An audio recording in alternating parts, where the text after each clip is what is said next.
My husband begged to go to the hospital for his ex, my stepsister. I still love her, he said. I took him. He ran to her without looking back. That night I left. He found the empty house and a note, "Now she can have you." Now he's begging me to come back. Hello everyone. Thank you for being here with me today. Before I begin my story, I'd love to know which city you're joining us from. Please feel free to share in the comments. Now, let me take you into this story. My husband, Arthur, started to cry. Now, I'm not talking about a few dignified tears, the kind that well up in a man's eyes during a sad movie. No, this was something else entirely. These were deep, gut-wrenching sobs that shook his entire 6-foot frame, raw and ugly sounds of pure panic tearing from his throat. He begged me, his hands gripping the dashboard of our sensible sedan, his knuckles white. He pleaded with me to drive faster, to get him to the hospital. His ex-girlfriend, who also happens to be my stepsister, Brenda, had been in a terrible car accident. "Please, Jude," he choked out, his face pale and slick with a mixture of sweat and tears in the dim glow of the streetlights. "Please, just get me there. I need to be there. I still love her." I just sat there. The engine hummed, the windshield wipers swished back and forth against a light drizzle, but inside my head, there was a profound, deafening silence. The world outside, the quiet suburban street we'd lived on for 5 years, just faded into a dull, gray blur. The only thing that felt real was that sentence, hanging in the air between us like a thick, suffocating smoke. I still love her. I should have screamed.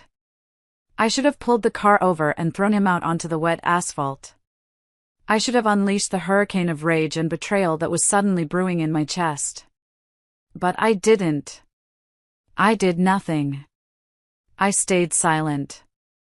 I just put the car in drive and took him. At the emergency room entrance, under the harsh, unforgiving fluorescent lights, he scrambled out of the car before it had even come to a complete stop. He ran, a frantic, desperate sprint toward the automatic sliding glass doors, and he never once looked back. That night, while he was sitting by her bedside, I packed my bags. When he finally came home hours later to our dark, empty house, all he found was a note on my pillow. It said, "Now she can have you." And now? Now he's blowing up my phone with dozens of calls a day, leaving rambling, desperate voicemails. He's texting me novel-length apologies, telling me he didn't mean it, that he was in shock, begging me to please come back.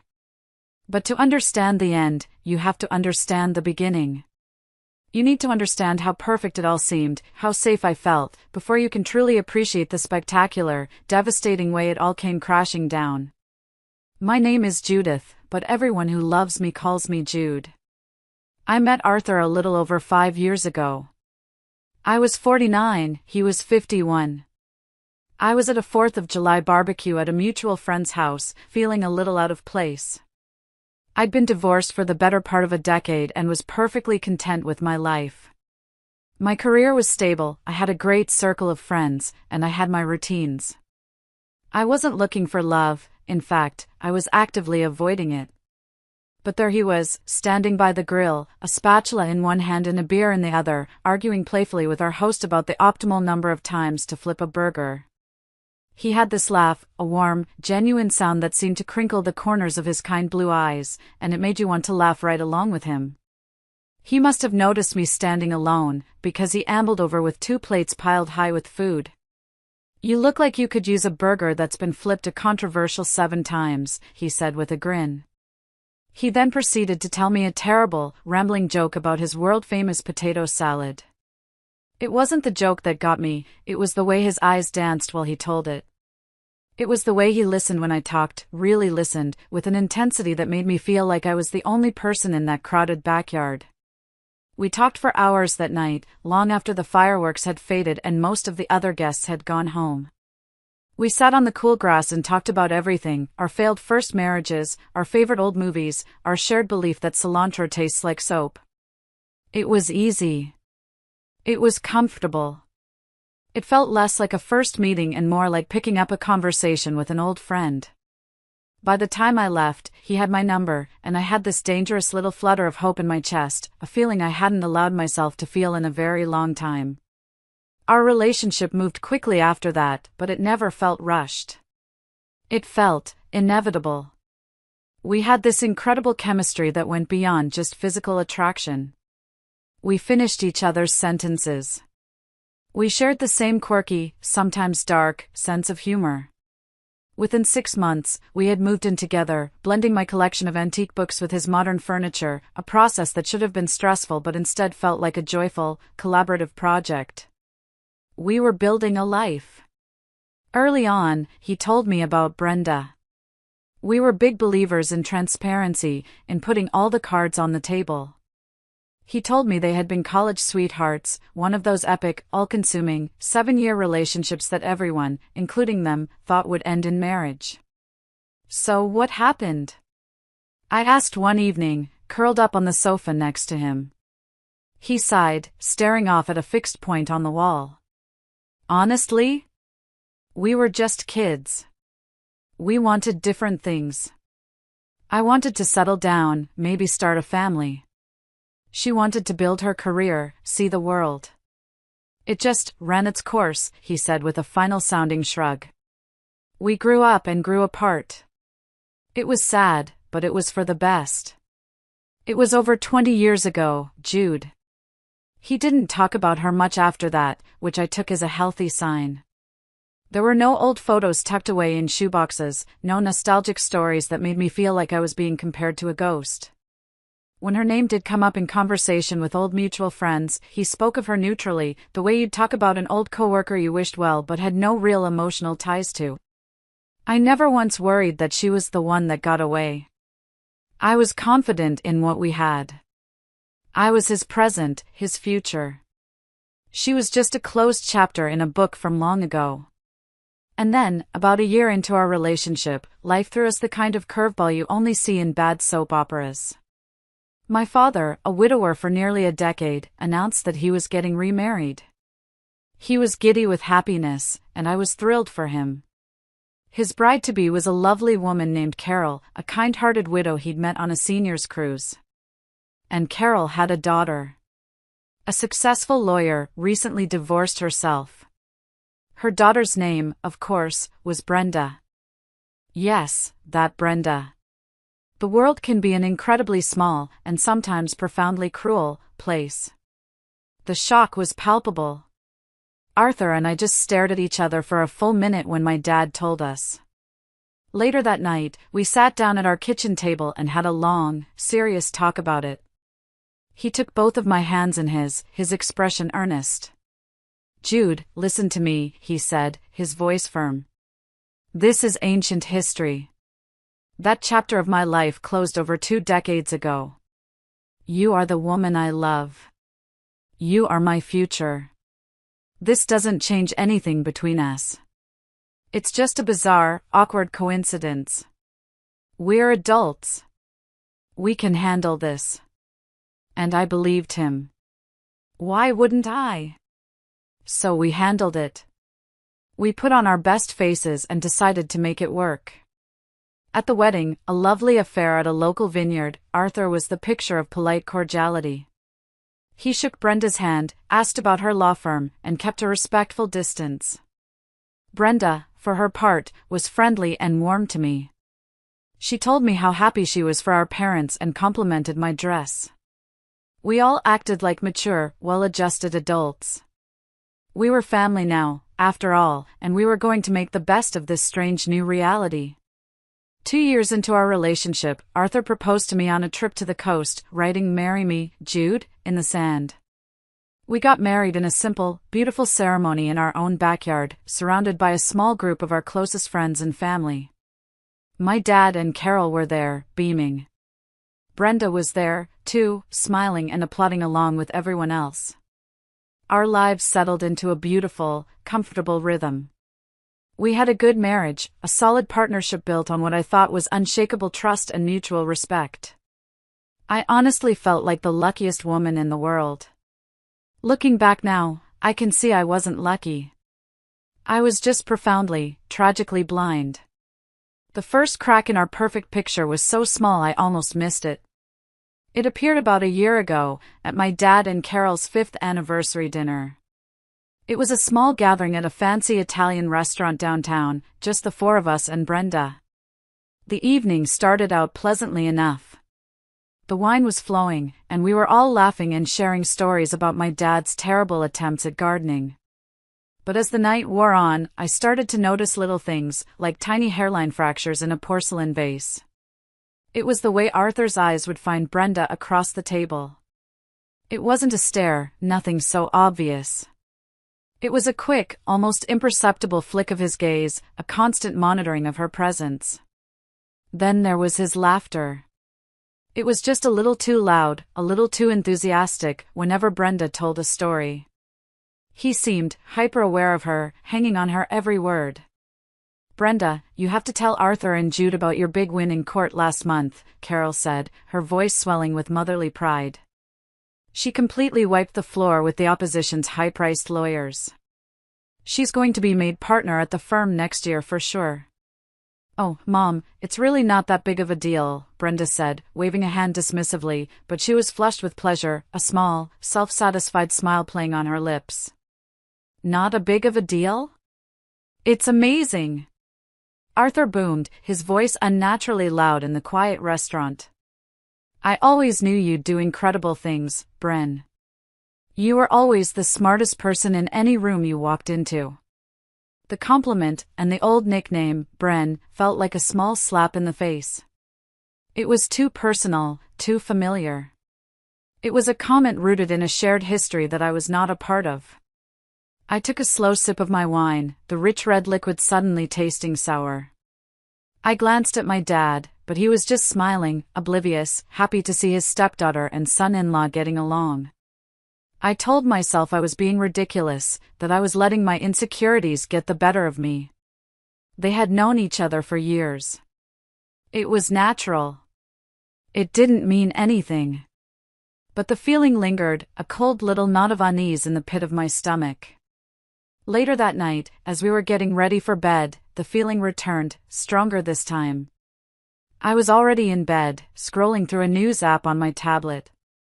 Arthur came out of the bathroom, and I pretended to be asleep, watching him through my eyelashes. He picked up his own tablet from the nightstand. I saw him hesitate for a moment, his thumb hovering over the screen. Then, he typed something into the search bar. I saw the familiar blue and white layout of Facebook appear. And I saw the name at the top of the page. Brenda's. He sat there on the edge of the bed, the room dark except for the pale blue light of the screen illuminating his face. And the expression on it, it was one I'd never seen before. It wasn't just curiosity. It was a strange, unsettling mixture of longing and deep, profound regret. He just sat there, for what felt like an eternity, slowly, methodically scrolling through her photos. Photos of her on vacation, photos with her friends, photos of her in her new life. My heart started to hammer against my ribs. This wasn't innocent. This wasn't just curiosity. This was something else. He must have sensed he was being watched, because he suddenly looked up, his eyes wide and startled, like a teenager caught doing something he shouldn't. He fumbled with the tablet, quickly closing the app. Couldn't sleep, he mumbled, refusing to meet my eyes. Thought I'd check the news headlines. He slid into bed, keeping a careful distance between us, and turned his back to me. I lay there in the dark for a long time, wide awake, the image of his face in the blue light burned into my mind. The first real seed of doubt had been planted. And I had a terrible, sinking feeling that it was already starting to grow roots. Over the next few months, the distance between us grew. It wasn't a sudden chasm, but a slow, creeping erosion of the intimacy we once shared. It wasn't one big fight or a single dramatic event. It was a series of small, almost imperceptible shifts that, when added together, amounted to a tectonic change in the landscape of our marriage. Arthur started working late more often. At first, the excuses were plausible. A big project with a tight deadline. A new client that required extra attention. I was supportive, of course. I'd keep dinner warm for him, greet him with a hug when he finally dragged himself through the door, his face etched with exhaustion. But soon, working late became the new normal, happening 2, then 3, then 4 nights a week. When he was home, he was absent. A ghost at our dinner table. He'd be sitting right next to me on the sofa in the evening, the television flickering in the dark, but his mind was a million miles away. He'd stare into space, a thoughtful, distant expression on his face. "What are you thinking about?" I'd ask softly, trying to gently pull him back to me. He'd blink, as if being woken from a deep dream. "Oh," he'd say, forcing a smile that never quite reached his eyes. "Nothing important. Just work stuff. The usual." Our conversations, once the lifeblood of our relationship, became shallow and functional. We talked about the weather, about the leak in the upstairs bathroom, about which one of us needed to pick up milk on the way home. The easy, comfortable silence we once cherished, where we could sit together for hours without saying a word and still feel completely connected, now felt heavy, fraught with unspoken tensions and unanswered questions. His phone became a third party in our marriage. It used to be a tool, something he'd leave lying casually on the kitchen counter or the arm of the sofa. Now, it was an extension of his hand. It was always with him, in his pocket or placed screen down on the table beside him. I'd catch him smiling at something on the screen, a private little smile that wasn't for me. If I walked into the room while he was texting, he'd quickly lock the screen and put the phone away, his movements just a little too fast, a little too furtive. I'm not proud of what I did next, but the suspicion was eating me alive. It was a corrosive acid, dissolving the trust that had once been the bedrock of our relationship. One night, while he was in the shower, the sound of the water drumming against the tiles providing cover, I gave in. My hands were trembling as I picked up his phone from the nightstand. My heart pounded in my chest, I felt like a criminal in my own home. I guessed his password, our wedding anniversary, the irony of which was not lost on me, and my breath hitched when the screen unlocked. I scrolled through his messages, my stomach in knots. I was looking for a name. Brenda. But there was nothing. I checked his call log. Nothing. His emails. Nothing. In fact, his message history seemed almost pristine. Too clean. As if it had been carefully, deliberately wiped. The discovery brought me no relief. It was a void of evidence, which in its own way felt more damning than finding an incriminating text. It both relieved me and made me even more suspicious, which I know is completely irrational. I put the phone back exactly where I found it, my guilt mixing with a fresh wave of anxiety. I tried to fight it. I tried to bridge the gap that was widening between us. I planned date nights to our favorite restaurants, hoping to recapture some of the old magic. I'd cook his favorite meal, lasagna, and open a bottle of good red wine. And sometimes, for a brief, glorious moment, I'd get a glimpse of the old Arthur. He'd laugh at one of my jokes, a real, genuine laugh that reached his eyes. He'd reach for my hand across the table, his thumb stroking my knuckles in that familiar, comforting way.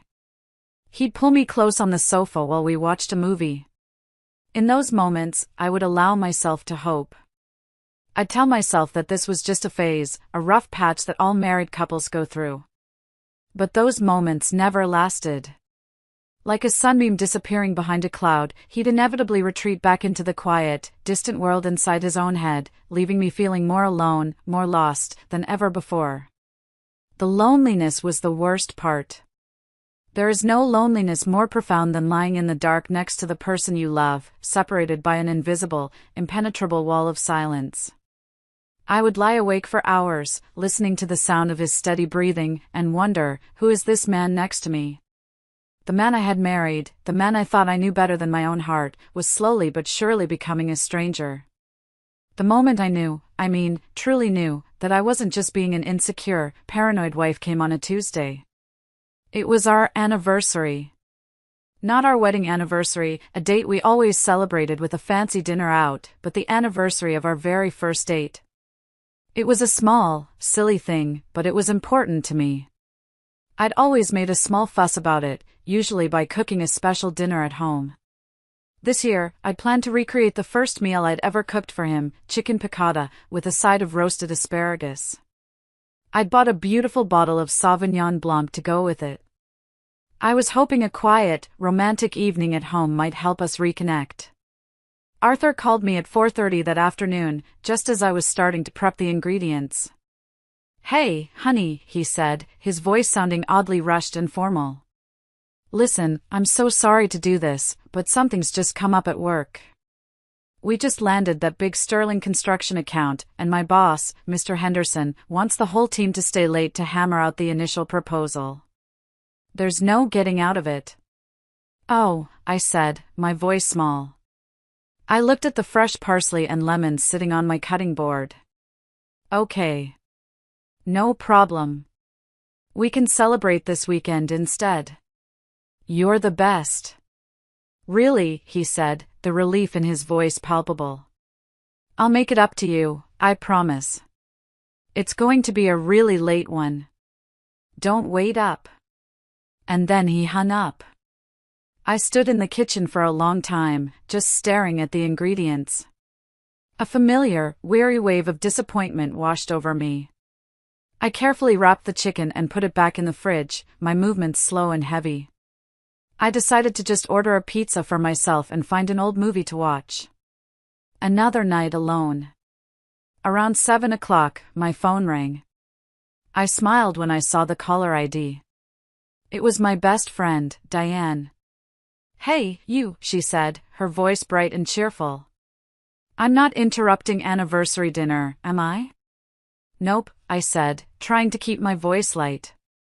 "You're interrupting a very hot date with a pepperoni pizza and a black and white movie." Arthur had to work late. A big new account just came in.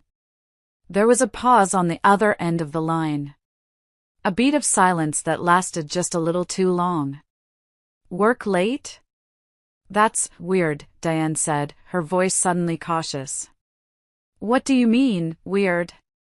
I asked, a cold knot of dread instantly forming in my stomach. "Well," she began slowly, "I had to take my mom to a doctor's appointment this afternoon, way out in the suburbs. On my way home, I took that back road by Willow Lake to avoid the highway traffic. And I saw Arthur's car. My blood ran cold." "His car? By the lake? Are you sure?" "Positive," she said. "It's that dark green SUV with the dent in the bumper, right? It was parked outside that little independent coffee shop, the Daily Grind." I almost called out to him, but he looked like he was in the middle of a really intense conversation with someone, so I didn't want to interrupt. The Daily Grind. That coffee shop was a good 30-minute drive from his downtown office, in the complete opposite direction of our house. It was, however, only 10 minutes from the neighborhood where Brenda lived. My voice was barely a whisper. Who was he with, Diane?" "I couldn't see her face clearly," Diane said, and I could hear the deep concern in her voice now. "They were sitting at one of the outdoor tables. It was a woman with blonde hair." "Jude, are you okay?" "I'm fine," I lied, my mind racing, connecting the dots with horrifying speed. Blonde hair. Near her neighborhood. On our anniversary. "Listen, Diane, I have to go. I'll call you tomorrow." After I hung up, I just stood there in the middle of my living room, the forgotten pizza growing cold on the coffee table. My hands were shaking. I needed to know for sure. I needed to hear the lie from the source. With a sense of grim determination, I looked up the number for his office. A polite young receptionist answered on the second ring. "Good evening, Henderson and Sterling Associates," she chirped. "Hi, could I possibly speak to Arthur Miller, please?" I asked, my voice strained and tight. "I'm sorry, ma'am," she said, "but Mr. Miller left for the day at around 4 o'clock this afternoon. Can I take a message?" 4 o'clock. He had called me at 4:30, 30 minutes after he'd already left the office, to spin a detailed, elaborate lie about staying late to work on a new account. The lie was so blatant, so careless. He hadn't even bothered to cover his tracks properly. The cold knot in my stomach tightened into a hard, painful stone. He wasn't at work. He was with her. On our anniversary. The betrayal was so sharp, so absolute, it literally took my breath away. I mumbled a no, thank you, and hung up the phone. I sank onto the sofa, the truth of the situation washing over me in sickening, relentless waves. He was a liar. And I was a fool. I must have sat there in the dark for hours. I didn't cry. I didn't throw anything. I just sat there, completely still, a storm of fury and grief raging inside me. I meticulously planned the confrontation in my head. I rehearsed the words I would say, the calm, collected, ice-cold tone I would use. I wasn't going to scream or yell. I was going to present him with the facts, Diane's call, the receptionist's confirmation, and I was going to watch him squirm. I was going to demand the truth. I was going to fight for my marriage, for the life we had built. At least, that's what I thought I was going to do. But I never got the chance. Because just as I was steeling myself for the sound of his key in the lock, my phone rang again, shattering the heavy silence. I glanced at the caller ID, my heart lurching in my chest. It was my stepmother, Carol.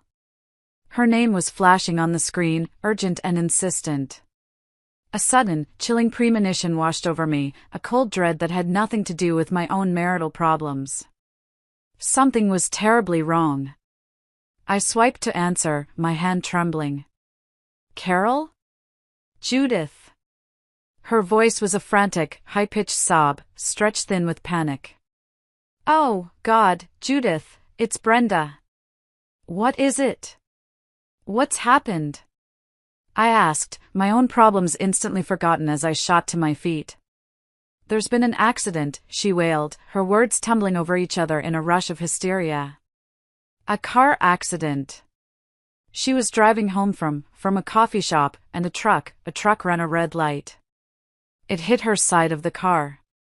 It's bad, Jude. It's really, really bad. They've taken her to Memorial Hospital. My mind went completely blank. An accident. Brenda. Memorial Hospital. The words just ricocheted around in my skull, refusing to form a coherent thought. My own white-hot anger, my own deep-seated betrayal, felt so petty and insignificant in the face of this. I'm on my way, I said automatically, already grabbing my keys and my purse. My first instinct, even then, was to call Arthur. He was her family, too, in our strange, tangled way. He needed to know. I dialed his number, my fingers feeling clumsy and numb. He picked up on the first ring. Jude? Is everything okay? He asked. His voice sounded normal. Too normal. As if he hadn't just spent the evening lying to my face. As if he wasn't, at that very moment, probably composing his next lie for when he got home. I didn't have the time or the energy for accusations. It's Brenda, I said, my voice flat and cold. She's been in a car accident. A bad one. They've taken her to Memorial. The silence on the other end of the line was deafening. And then I heard it. A sharp, ragged intake of breath, followed by a sound that was half gasp, half strangled sob. No, he whispered, his voice cracking. Oh, God, no. No, no, no. The anguish in his voice was raw, visceral, terrifying in its intensity. This was more than just concern for a stepsister. This was something deeper, something primal. This was the sound of a man whose entire world had just tilted on its axis. I have to go, he said, his voice thick with unshed tears. I have to be there. Jude, can you come get me? I'm still at the daily grind. Please. I'll explain everything later, I swear. Just please, come and get me. I should have said no. 1,000 times, no. I should have told him to call a taxi. I should have told him to call his lover's mother. I should have hung up the phone and let him deal with the catastrophic mess he had single-handedly created. But I didn't. In that moment of pure crisis, 5 years of love and partnership and shared history took over. It was an automatic, unthinking response. My husband was in distress. I went. "I'm on my way," I said, my voice hollow. And I walked out the door, leaving my own broken heart behind on the sofa. The drive to the coffee shop was the longest 10 minutes of my life. The rain had started to fall a little harder, and the slick, dark roads reflected the streetlights in a blurry, disorienting way. My mind was a chaotic storm of conflicting emotions, a genuine, sickening fear for Brenda's life, a white-hot, righteous anger at Arthur, and a profound, bone-deep sadness for the marriage I now realized was a complete and utter sham. When I pulled up to the curb outside the Daily Grind, he was already waiting, pacing back and forth on the wet sidewalk under the dim glow of a streetlight. He looked frantic, his hair plastered to his forehead by the rain, his face pale and drawn. He didn't even wait for me to stop completely before he yanked open the passenger door and threw himself into the seat. The car filled with the smell of damp wool, coffee, and deceit. "Go," he said, his voice tight. "Just go." We drove toward the hospital in a tense, suffocating silence. The only sound in the car was the rhythmic thump-thump-thump of the windshield wipers against the ever-increasing rain. I kept my eyes fixed on the road ahead, my knuckles white on the steering wheel. I could feel him staring at me, could feel the weight of his guilt and his panic, but I refused to look at him. I couldn't. If I looked at him, I didn't know what I would do. As we neared the hospital, the enormous, brightly lit red and white sign for the emergency room looming ahead of us, I knew I couldn't take the silence anymore. I couldn't just walk into that hospital with him, pretending to be the supportive wife, without knowing the truth. I needed to hear it from his lips. I pulled the car over to the curb in the patient drop-off lane, right under the big awning, and put the gear shift into park. The engine idled quietly. I turned to face him, my voice dangerously quiet, all the rage and hurt distilled into a single, focused point. "Arthur," I said, the name feeling foreign and bitter in my mouth. "Before we go in there, you are going to tell me what is going on." He wouldn't meet my eyes.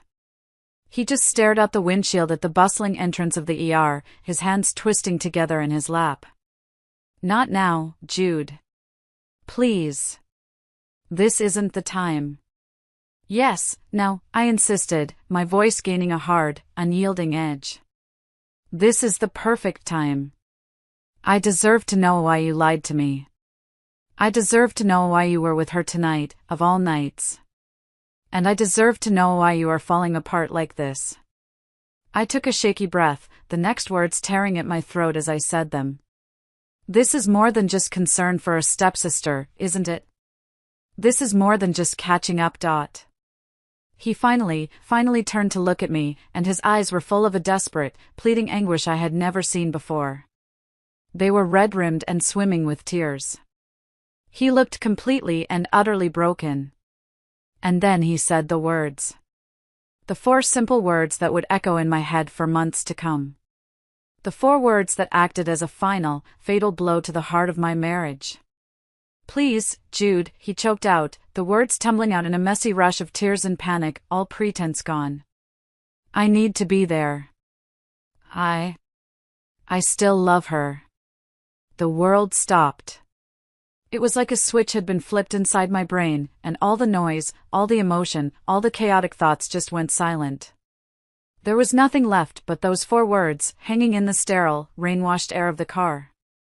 I still love her. He hadn't said, "I love you, too." He hadn't said, "I think I have feelings for her." He said still. As in, a continuous, unbroken line from the past straight through to the present. As in, he had never stopped. My entire 5-year marriage, our entire life together, flashed before my eyes in a series of cruel, mocking snapshots. Our wedding day. Our laughter. The quiet, comfortable moments we had shared. Was it all a lie? Was I just a placeholder, a convenient, comfortable second choice while he secretly pined for the great love of his life? He seemed to realize the magnitude of what he just admitted, the color draining from his face as he saw the look in my eyes. Jude, I didn't mean it like that. He stammered, his voice trailing off. But I held up a hand to stop him. I couldn't hear any more lies. Not now. I felt strangely calm, a terrifying, icy calm that settled deep in my bones, freezing the hurricane of emotion inside me. I put the car back in drive. Go to her, Arthur, I said, my voice flat and devoid of any and all emotion. It sounded like a stranger's voice. She needs you. He hesitated for a fraction of a second, his mouth opening and closing like a fish out of water, as if he wanted to say something more. But the pull of the hospital, the pull of her, was stronger than any words he might have had for me. He fumbled with the door handle, then scrambled out of the car, slamming the door behind him. I didn't drive away immediately. I just sat there, watching him in my rearview mirror.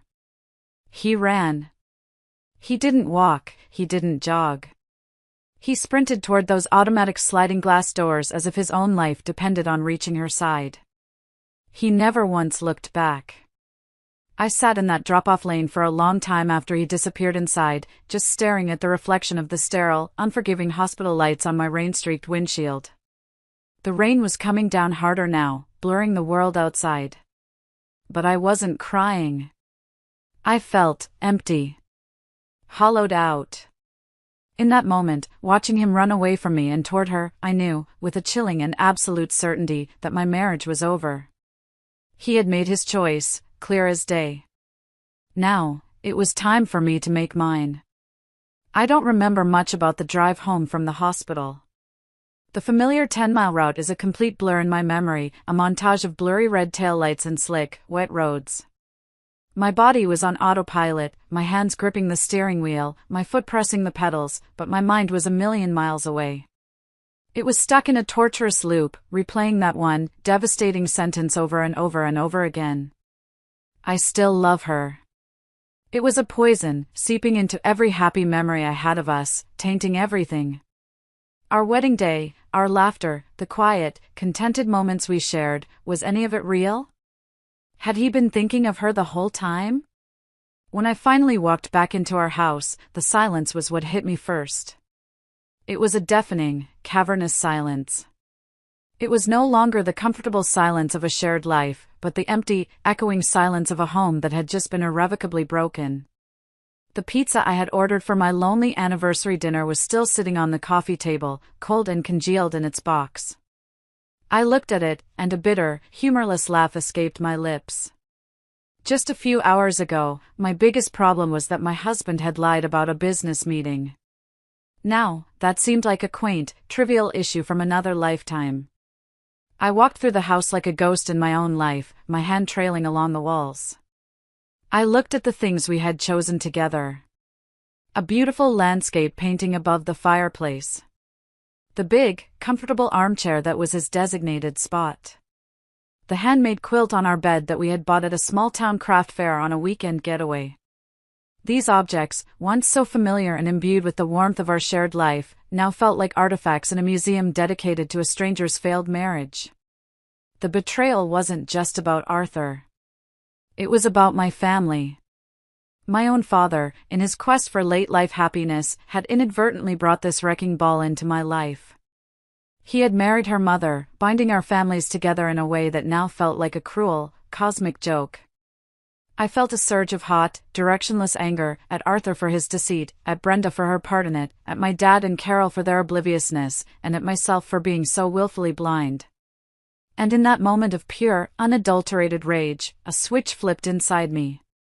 The shock, the numbness, the grief, it all receded, replaced by a cold, hard, diamond-like clarity. I was not going to be the weeping, heartbroken victim in this sordid drama. I was not going to wait around for him to come home from the hospital, full of tearful apologies and flimsy excuses. I was done. Finished. I walked with purpose into our bedroom and pulled my largest suitcase from the top shelf of the closet. The movements were methodical, robotic, detached. I opened drawers, taking out stacks of my clothes.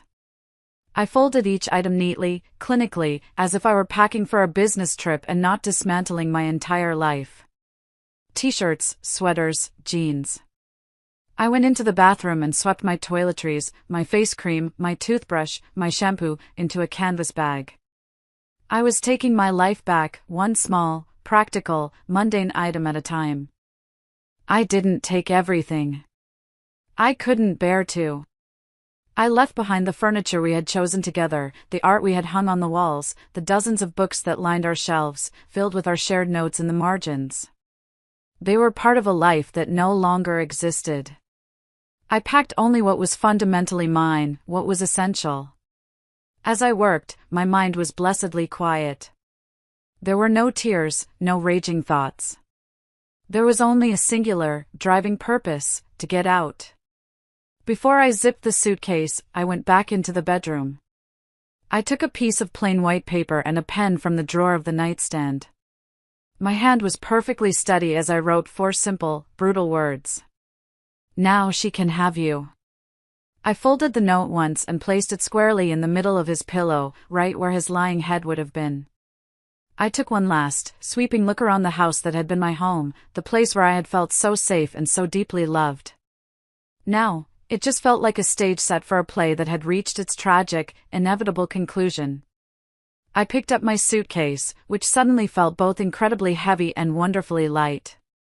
I walked out the front door, closing it softly behind me. I didn't slam it. I didn't want to give him the satisfaction. I just closed it, and with the soft click of the lock, I closed the door on my marriage forever. I got in my car and drove, my destination the only safe harbor I could think of. I called my old friend Walter. He was a kind, quiet architect who had been my friend since long before I'd met Arthur. Walter, I said, my voice sounding surprisingly steady, even to my own ears. I know it's late, and I'm so sorry to ask, but can I come over? I need a place to stay for a little while. He didn't ask a single question. That's the kind of friend he is. Of course, Jude, he said simply, his voice warm and calm. The guest room is always ready for you. The door's unlocked. Drive safe. As I turned onto his quiet, tree-lined street, I finally reached for my phone and held my thumb over the power button. I took one last look at the dark screen, then pressed down until it went black. I couldn't face the inevitable barrage of calls and texts that I knew would be coming. I didn't want to hear his excuses or his half-hearted apologies. I needed silence. I needed to breathe. For the first time in months, I felt like I was in control of my own life. It was a terrifying feeling, but it was also profoundly, breathtakingly liberating. The life I had known was over. A new, uncertain one was just beginning. If you're still listening, please help me out by liking this video and commenting with the number 1 down below. It lets me know that you've given me a like and that you're here with me on this journey. Your support means more to me than you know. It truly does. So please, comment with the number 1 and let me tell you what happened next. For 3 days, I lived in a self-imposed exile, a bubble of silence. I kept my phone off, tucked away in the bottom of my purse like a dormant threat. Walter's guest room was small and simple, with a window that looked out onto his quiet, peaceful backyard. It was my sanctuary. Walter was the perfect host for a woman whose world had just been shattered. He was a quiet, gentle presence. He'd make a pot of coffee in the morning and leave a mug for me on the counter. He'd make an extra sandwich at lunch and leave it on a plate in the fridge. And then he would just let me be.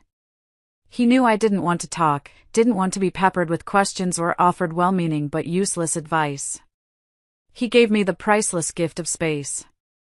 I spent most of my time sitting on his back patio, a blanket wrapped around my shoulders, watching the squirrels chase each other up the old oak tree. I felt numb. The initial volcanic eruption of pain and anger had subsided, leaving a hollow, echoing ache in its place. It felt like a part of my body had been amputated without anesthesia, and I was just beginning to learn how to live with the raw, gaping wound and the phantom limb that would ache for a life that was no longer there.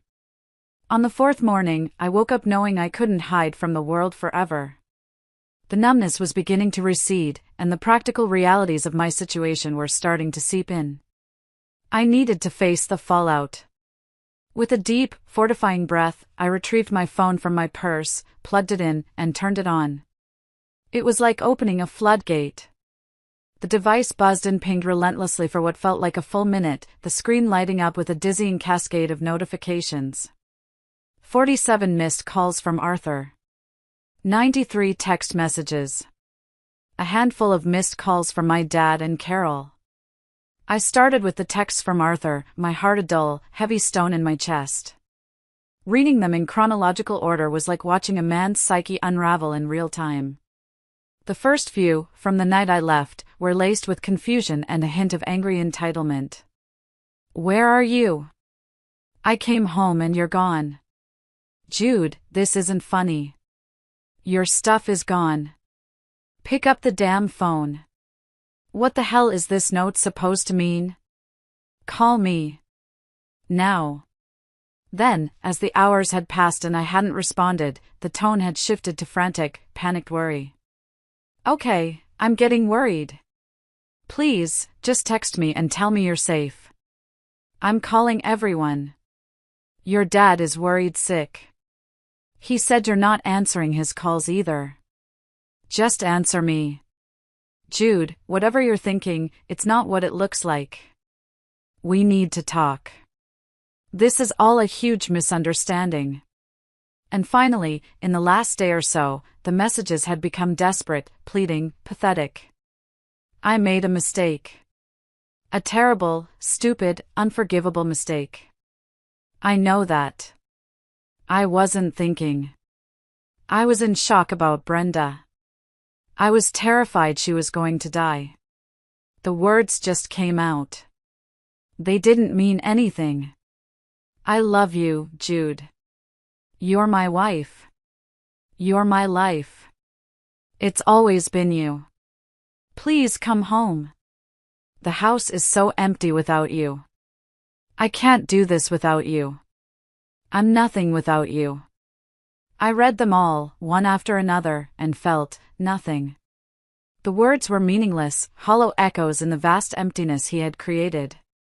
They were the words of a man who had been caught, not a man who was truly sorry for his actions. He was sorry he got caught. He was sorry his comfortable, convenient life had been disrupted. But was he sorry for the months of lies? For the secret meetings? For the deep and profound betrayal? I didn't think so. There was one new voicemail, left just an hour ago. I almost deleted it without listening, but some morbid curiosity, some need to hear the sound of his desperation, made me press play. His voice filled the quiet room, and it was a voice I barely recognized. It was thick and hoarse with tears, ragged with sleeplessness. Jude, honey, please. If you get this, please call me. What I said in the car. I was out of my mind. I was scared for her, that's all. I was thinking about her as a friend, as family. I don't love her. Not like that. I love you. Only you. Please, just come home so we can talk this through. We can fix this. I know we can. I'm so sorry. Too little, too late. The truth, the real, ugly, unvarnished truth, had come out in a moment of unguarded, panicked honesty. No amount of desperate backtracking could put that genie back in the bottle. I deleted the voicemail, and then, with a strange sense of finality, I blocked his number. Later that day, there was a knock on Walter's door. I opened it to find Diane, my best friend, standing on the doorstep. She was holding a large Tupperware container of her famous chicken soup, and her face was a mask of worry and love. I had to pry your location out of Walter's cold, dead hands, she said, pulling me into a fierce, tight hug that I gratefully returned. He's a good man. Loyal. Are you okay? No, I said, the first time I'd admitted it out loud to anyone. The word came out on a shaky breath. But I think I will be.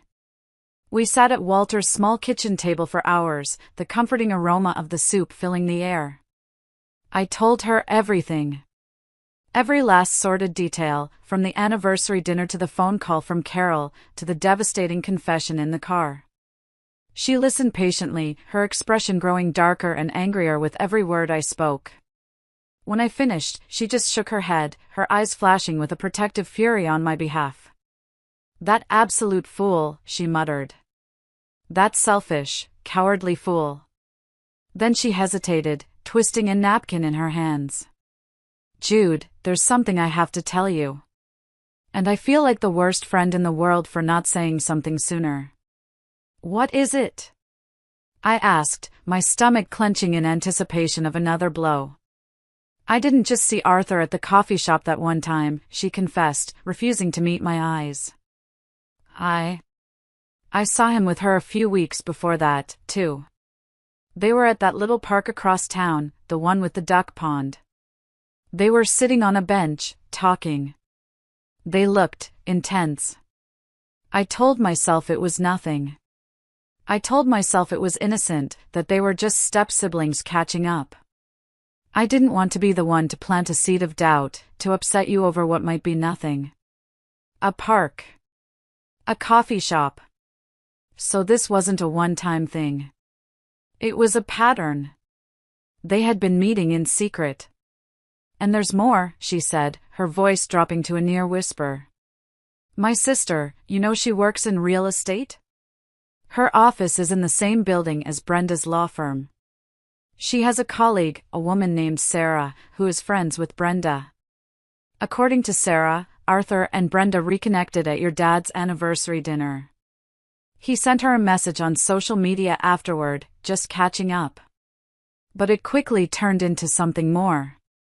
They were texting every day. He was confiding in her about his stress at work, about you too.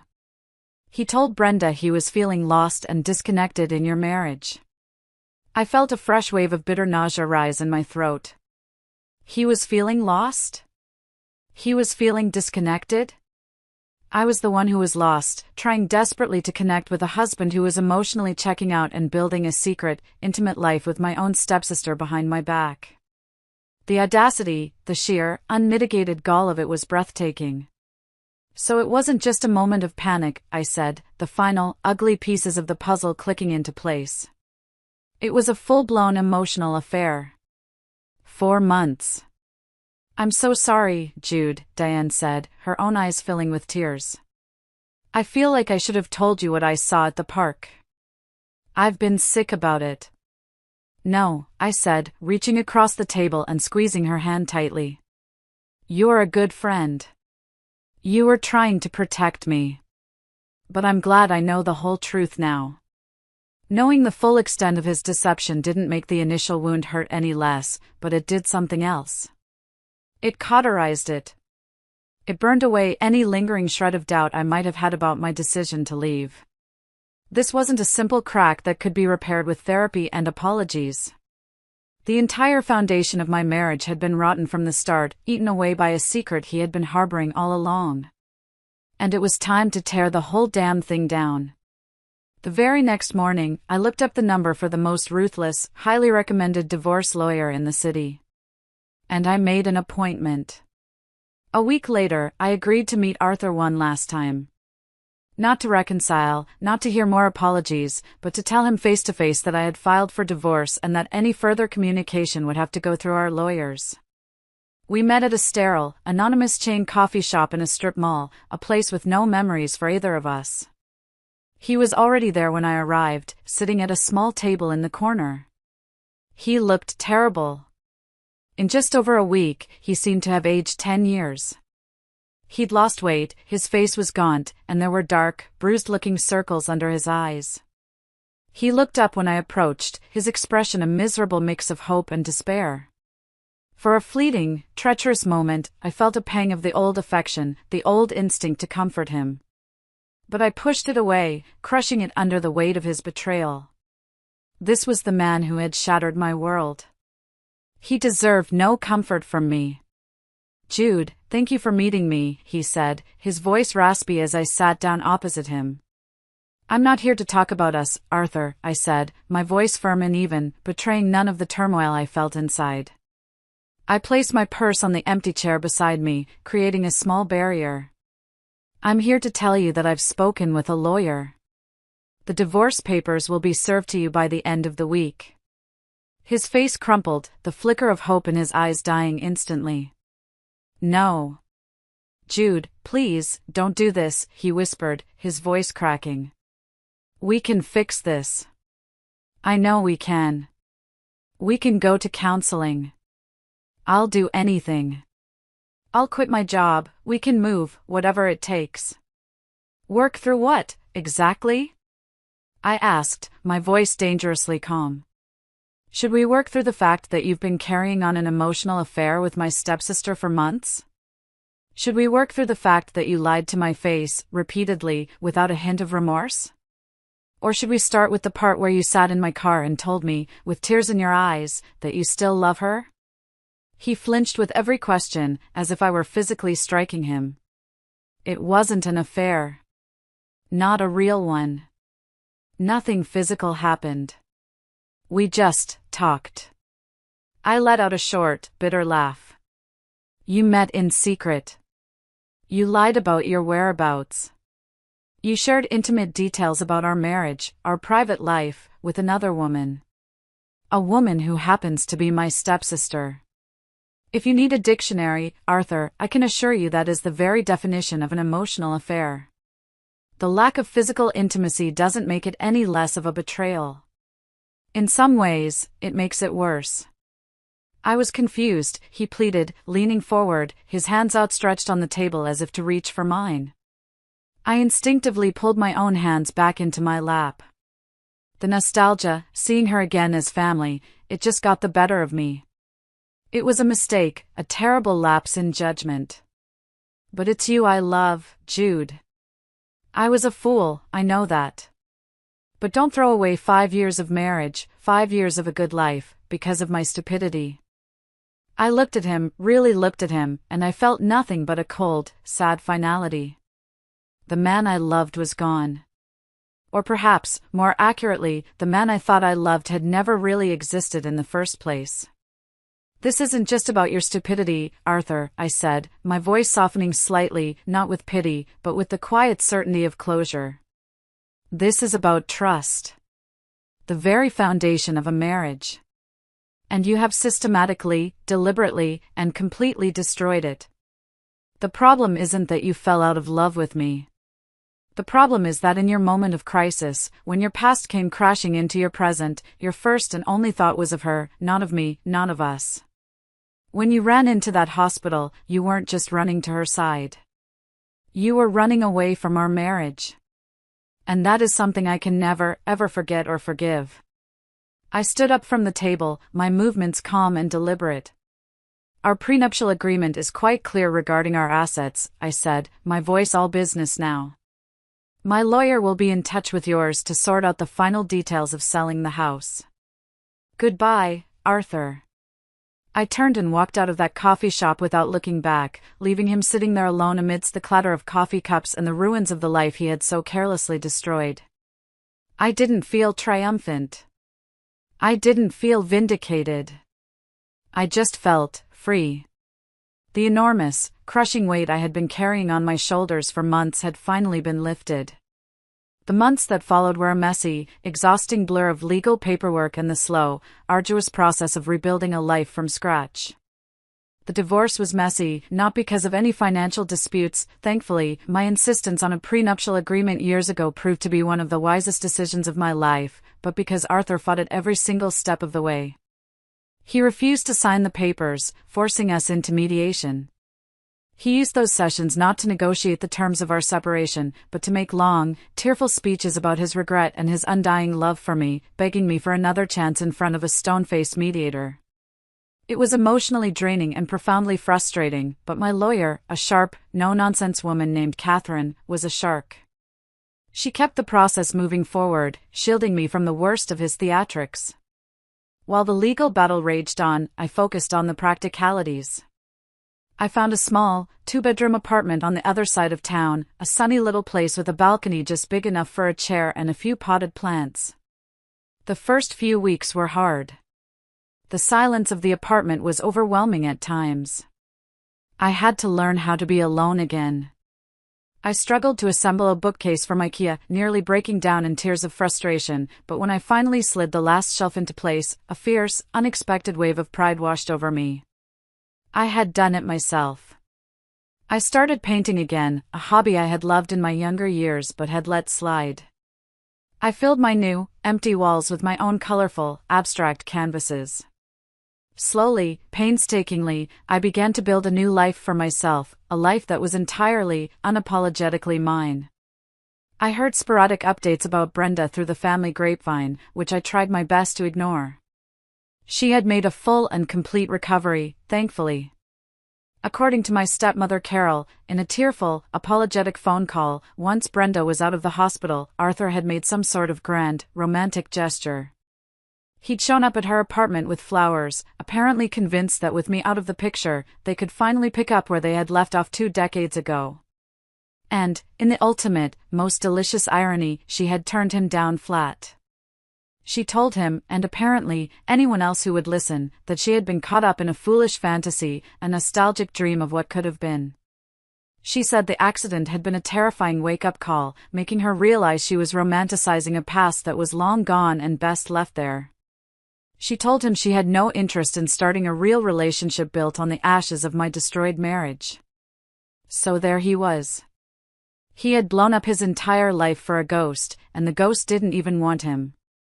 I'd be lying if I said I didn't feel a small, dark flicker of satisfaction at that news. He had risked everything for a fantasy, and in the end, he was left with absolutely nothing.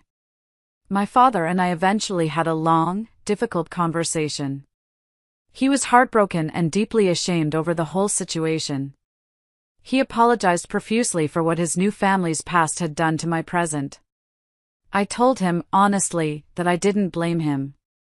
He couldn't have known. But our relationship is still strained.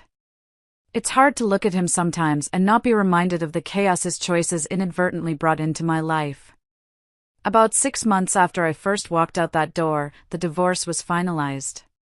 The day I signed the last piece of paper, I didn't celebrate.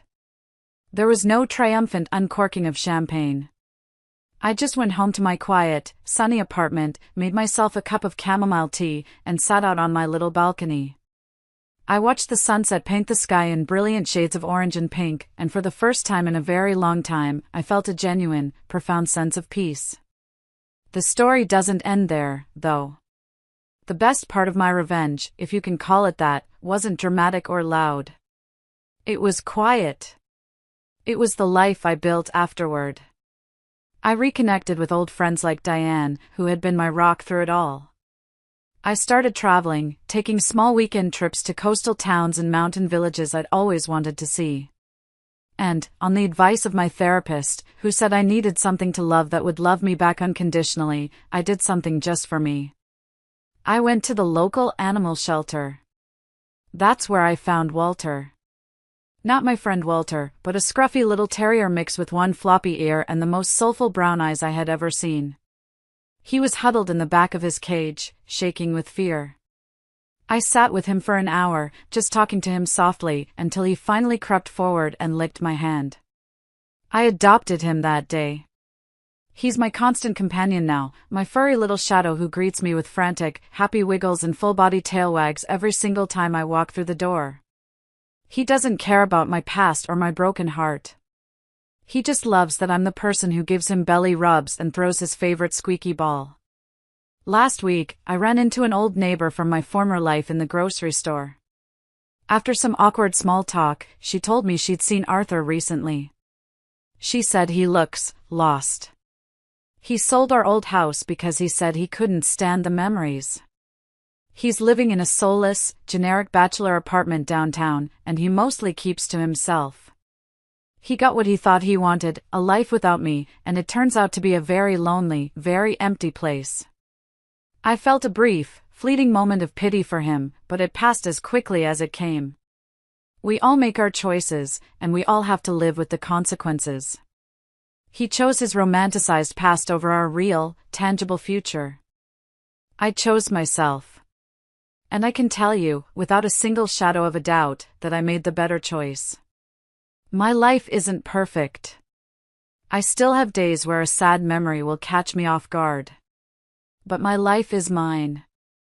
It's real. And it is peaceful.